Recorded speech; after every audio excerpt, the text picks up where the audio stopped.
철강인 여러분 반갑습니다. 지금부터 철강TV 정규 방송을 시작하겠습니다. 2주의 철강 이슈입니다. 포스코그룹 장인화호의 그룹 사장단 인사가 발표되었습니다. 조직 안정에 초점을 맞춘 것으로 보입니다.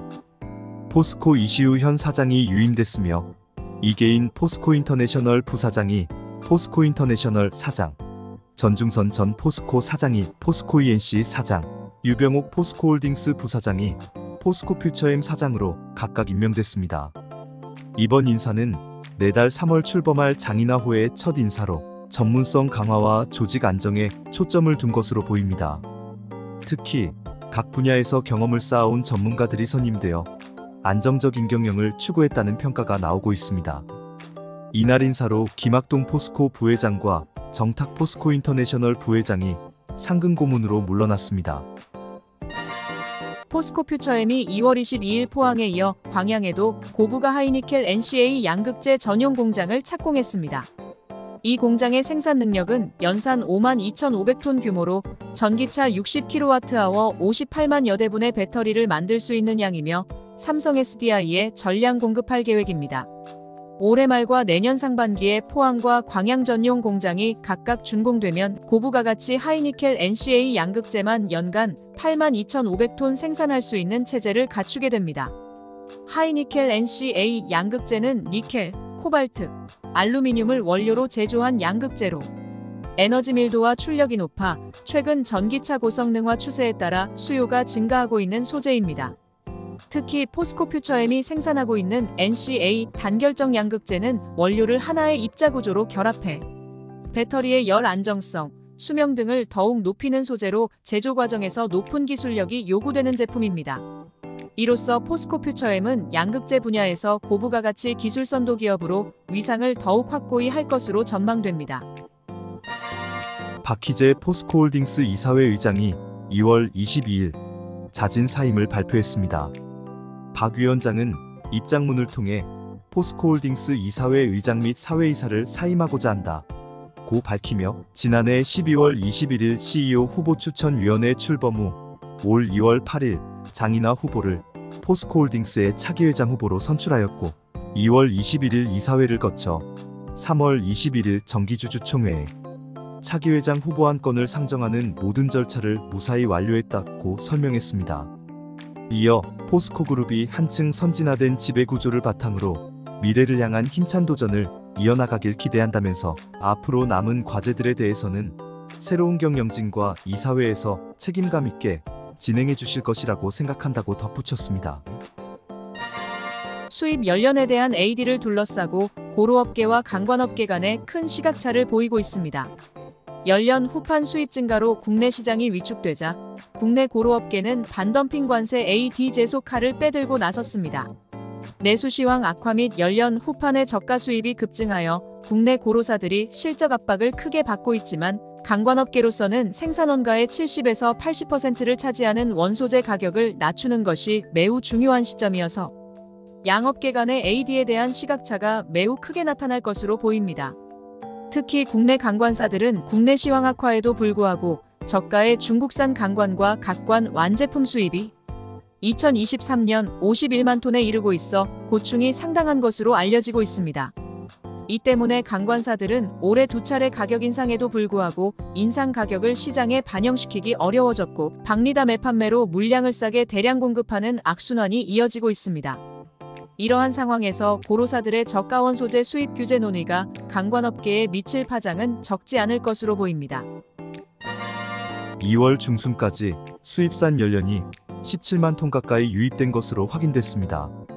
국내 수입 통관 자료에 따르면 2월 1일부터 16일까지 국내로 유입된 수입 연련은 16만 9천 톤으로 집계됐습니다.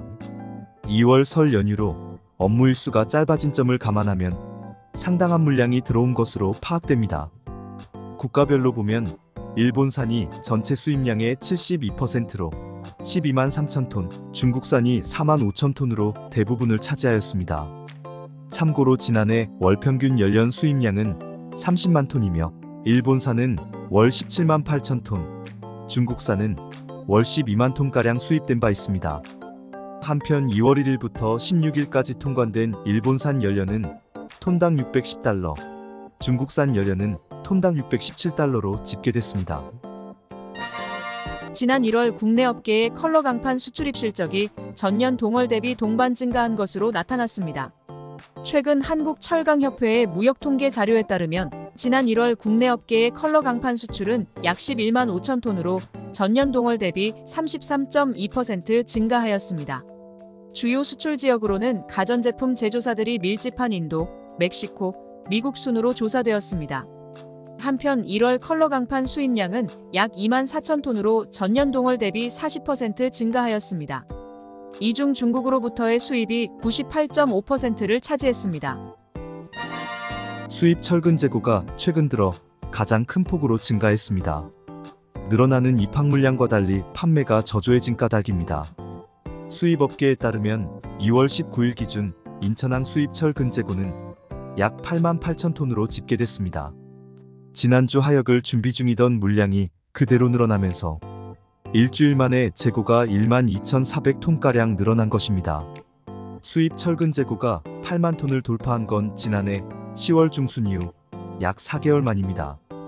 기존 계약분이 입항되고 있지만 판매가 활발하지 않기 때문입니다. 한편 한동안 오퍼 가격 상승과 국내 유통 가격 하락이 맞물리면서 추가 계약 소식이 들려오지는 않고 있습니다. 기존 계약됐던 물량이 국내에 모두 들어오고 나면 조만간 수입 물량은 절벽을 만날 가능성도 높은 상황입니다. 지난해 국내 조선 3사가 수익성 개선에 모두 성공하여 올해도 신규 수주의 훈풍이 예상됩니다.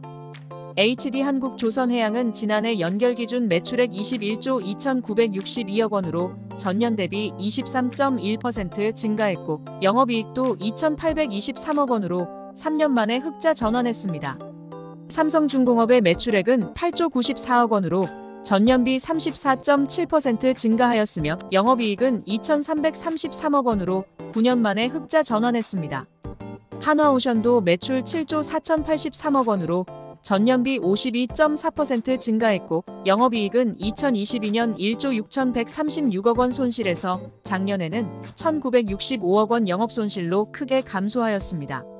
한편 업계에서는 올해도 고부가 선박 중심의 대규모 수주를 이어가는 데다가 신조선가 지수가 오르면서 훈풍이 지속될 것으로 내다보고 있다. 금년에는 글로벌 신조선가 지수가 오르며 수익성 개선에 대한 기대감도 높아지고 있습니다. 이에 따라 국내 조선 3사는 올해도 암모니아 및 액화 천연가스운 반선 등 친환경선 수주와 함께 초대형 원유운 반선 등 고부가 선박 수주에 집중해 수익성을 끌어올리겠다는 전략을 세우고 있는 것으로 알려지고 있습니다. 미국 상무부가 한국산 냉간하변 강판에 대한 반덤핑 연례 재심 최종 판정 결과를 발표했습니다. 한국무역협회 워싱턴 지부에 따르면 지난 2월 16일 미국 상무부는 한국산 냉간하변 강판에 대한 2021년부터 2022년도에 반덤핑 연례 재심 최종 판정 결과를 발표했다고 밝혔습니다. 미국 상무부는 한국산 냉간 아변 강판이 미국 내에서 정상 가격보다 낮게 판매되고 있다며 현대제철 0.88%, 포스코 인터내셔널 2.7%, KG스틸 2.13% 덤핑 마진율을 최종 산정했다고 밝혔습니다. 글로벌 니켈 생산업체들이 낮아진 니켈 가격에 대응하기 위해 생산 가이던스 하향, 오퍼레이션 점검, 프로젝트 연기, 비용 절감 조치 등을 강구하고 있습니다. 패스트마커츠에 따르면 니켈 생산업체들이 가격 하락 대응에 돌입하면서 연간 65만 8천 톤 규모의 시설이 영향받게 될 것으로 전망했습니다. 글렌코는 누켈러도니어 코니 엠보니켈 오퍼레이션에 대해 시설 점검에 돌입하며 구매자를 찾는다고 공시하고 지난 10년간 해당 광산 운영에서 이익을 본 적이 없다고 밝혔습니다. BHP는 니켈 웨스트 광산 관리 및 유지 보수에 돌입하는 것을 고려하고 있는 것으로 알려지고 있습니다. 또한 호리존티 미너럴즈사는 브라질 아라고이어 니켈 광산 프로젝트의 건설 비용이 기존 5억 3,700만 달러에서 10억 달러로 상승할 것으로 예상됨에 따라 이 프로젝트의 가동 시기를 2024년에서 2026년 상반기로 연기했습니다. 내수 부진으로 중국의 밀어내기 수출이 확대되면서 인도가 철강 수출에 어려움을 겪고 있습니다. 2월 20일 인도 스틸민트에 따르면 지난해 인도 철강 수출은 811만 톤으로 전년 대비 22% 감소했습니다. 중국발 저가 공세로 인해 중동과 아프리카, 동남아시아향 수출이 크게 줄었기 때문입니다. 지난해 인도의 중동과 아프리카향 수출은 164만 톤으로 50% 급감한 반면 중국의 이 지역에 대한 수출은 약 2,600만 톤으로 26% 대폭 증가했습니다. 인도의 베트남향 수출은 32만 톤으로 70% 이상 큰 폭 감소한 반면 동기간 중국의 베트남향 수출은 925만 톤으로 70% 폭증했습니다. 자국 내수 부진으로 판로를 잃은 중국산 물량이 특히 개도국으로 저가에 퍼져나가 인도의 수출이 크게 타격을 입은 것입니다. 스틸민트의 인도 철강 수출에 대한 전망은 낙관적이지 않은 상황입니다.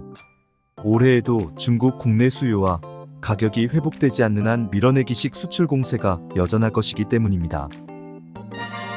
올해 베트남 철강 산업이 빠른 회복을 보이면서 철강 소비량이 6.4% 증가할 것이란 전망이 나왔습니다.